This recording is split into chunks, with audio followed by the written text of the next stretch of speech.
Quería consultarle, llevamos 100 días, es cierto que los datos inclusive los maneja el presidente, que al principio la aprobación o la afiliación o la gente estaba muy de acuerdo en el tema de la cuarentena y ya a este punto quiere por lo menos un plan A o por lo menos ver la luz al final del túnel. ¿Qué balance hace después de más de 100 días de cuarentena refiriéndose a las decisiones del Poder Ejecutivo? Bueno, antes de contestarte la pregunta, quiero aprovechar esta oportunidad de una radio tan escuchada en la zona de la costa argentina para saludar a mi querido amigo Alejandro Oliveros del Frente Despertar y a toda la gente de la UCD y del Partido Libertario con el cual estamos trabajando. Mi gran cariño para todos ellos y gracias por todo lo que están haciendo, por las ideas del sentido común que defendemos. Mira, la respuesta a tu pregunta te la voy a dar basado en lo que el mundo está haciendo hoy, pero fundamentalmente basado en lo que el mundo estaba haciendo desde mucho antes, desde muchos meses antes, del 19 de marzo, cuando el presidente Alberto Fernández anunció sus medidas con la cuarentena. O sea, Mm. nosotros ya teníamos mucha información en Argentina de cómo el mundo estaba abordando el tema de la pandemia, como para imitar aquello que era favorable y no imitar aquello que no era favorable. Por lo tanto, las recomendaciones que yo hice desde el primer día respecto de cómo abordar este tema estaban basados en lo que el mundo estaba haciendo. No había nada para inventar. O sea, ¿qué es lo que hacía el mundo frente a la pandemia? Obviamente había alguna cuarentena, una cuarentena que nunca excedía los 40 días, al menos al inicio, ¿no? Durante esos 40 días se hacían tres cosas, básicamente, dos vinculados al tema de la salud, uno vinculado con la economía. En cuanto a la economía, se tomaban todo tipo de medidas para que el sector privado no se fundiera. Había que evitar que el sector privado, cuando uno lo encierra y no lo permite trabajar, se fundiera. Por lo tanto, el salvavidas que los gobiernos le tiraban al sector privado para que no se fundiera en ese periodo era enorme, sin condicionamiento, sin nada. Acá se hizo todo lo contrario. ¿No? De hecho, durante los primeros 40 días el gobierno no hizo nada. Recién a los 2 meses empezaron a llegar al sector privado algunas medidas. Durante los primeros 40 días, o sea, durante la cuarentena, rigurosamente hablando, el gobierno sí se dedicó a denostar a los que le decíamos, mire, hombre, haga algo con la gente de trabajo porque se van a fundir todos.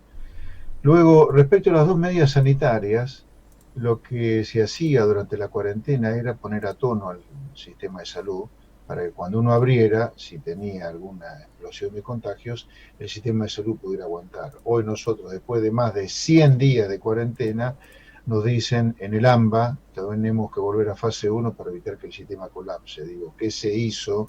No durante 40 días, sino durante 100 días para que el sistema sanitario no aguante una aceleración de contagios. Y la tercera cosa que se hacía, la segunda en materia sanitaria, era testear de manera masiva. Millones de argentinos deberían estar testeados ya. Sin embargo, luego de 100 días, los test en Argentina no superan ni los mínimos a nivel mundial. Por lo tanto, las recomendaciones que nosotros hicimos desde el inicio estaban basadas en lo que estaba haciendo el mundo y hoy está a las claras, ¿no? Estamos con la cuarentena más dura, más larga del mundo, que ha provocado un derrumbe económico como en ningún otro lugar del mundo, salvo Perú, que tiene una cuarentena más larga que nosotros todavía hasta ahora.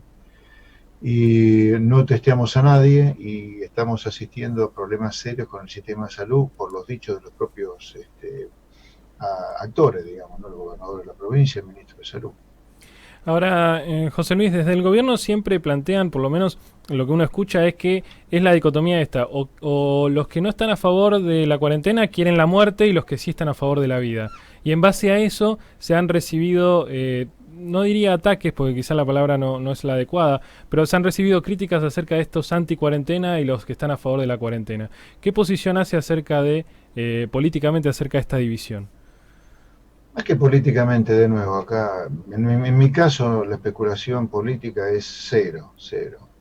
Simplemente la recomendación nuestra está basada en lo que hacen los países a los cuales les va bien siempre.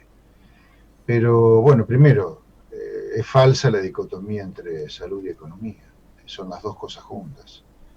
Por ese motivo, como se planteó como una falsa dicotomía, es que no tenemos ni el sistema de salud, ni la cantidad de test razonables, y por si fuera poco hemos derrumbado la economía. Lo que debería haberse hecho acá es no más de 4 semanas o 40 días de encierro, a partir de ahí empezar a probar qué pasaba, con distanciamiento, con barbijos, y durante esas 4 semanas o 40 días hacer millones de test y poner a tono el sistema de salud. Nada de esto ha ocurrido, así que por lo tanto me remito al fracaso de las medidas adoptadas por el gobierno.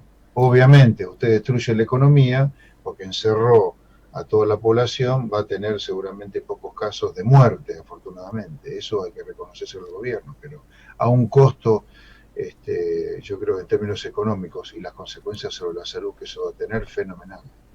Ahora, José Luis, hablando justamente de las decisiones que toma el gobierno nacional y cómo impactan en la economía, el gobierno dice que es un problema de la pandemia, es un problema mundial y que es muy difícil tratar de anticiparse a eso porque afecta a todos los países justamente. Usted fue candidato a presidente y si hubiera ganado seguramente también se iba a enfrentar a esta situación. ¿Se puede plantear una alternativa a las medidas que ha tomado el gobierno nacional más allá de la improvisación? Bueno, se lo dije recién, claramente se podría haber hecho todo distinto a lo que es el gobierno. ¿Qué se podría haber hecho? Absolutamente.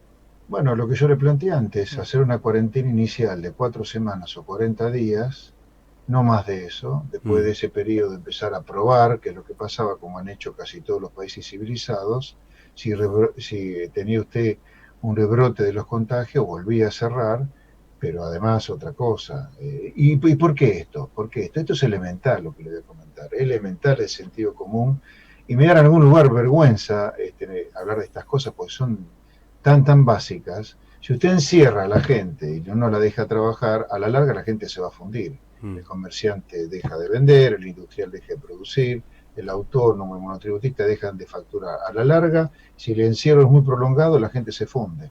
Por lo tanto, el encierro, la cuarentena, tiene que ser la mínima posible, teniendo en cuenta también el tema de la salud. Por eso es salud y economía. Usted no puede minimizar la cuarentena a tontas y a locas, sino que la tiene que minimizar, pero preparando el sistema de salud y haciendo millones de test para que cuando abra, para que la gente no se funda, no tenga un rebrote de contagios. Y si lo tiene, volverá a cerrar. Pero acá lo que se ha utilizado, y el gobierno obviamente nunca lo va a explicitar a esto, el único método que el gobierno ha decidido deliberadamente tener para luchar contra la pandemia es la cuarentena. ¿Para qué? Para hacer una épica del bajo nivel de contagios, claro, obviamente. Por eso se testea poco y nada. Ahora, José Luis, está claro que los resultados de todo esto, el mundo ya está esperando una caída económica, los países europeos ya están viendo una crisis que va a durar mínimamente hasta mediados del año que viene.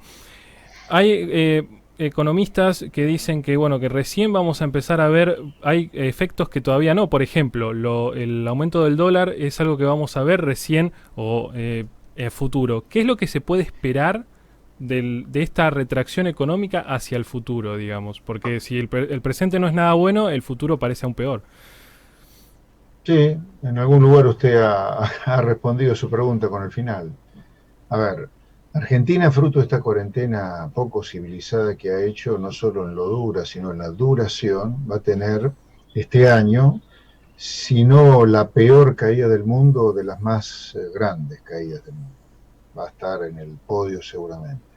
Esto es grave por el hecho de que además Argentina ya venía muy golpeada por el fracaso económico de Macri, que terminó en una crisis tan gigantesca que hizo que Macri perdiera las elecciones el año pasado.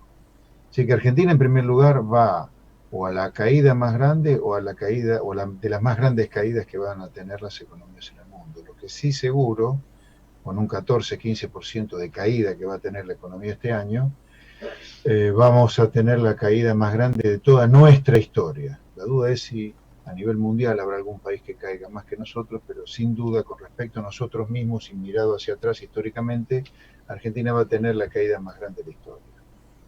Ahora,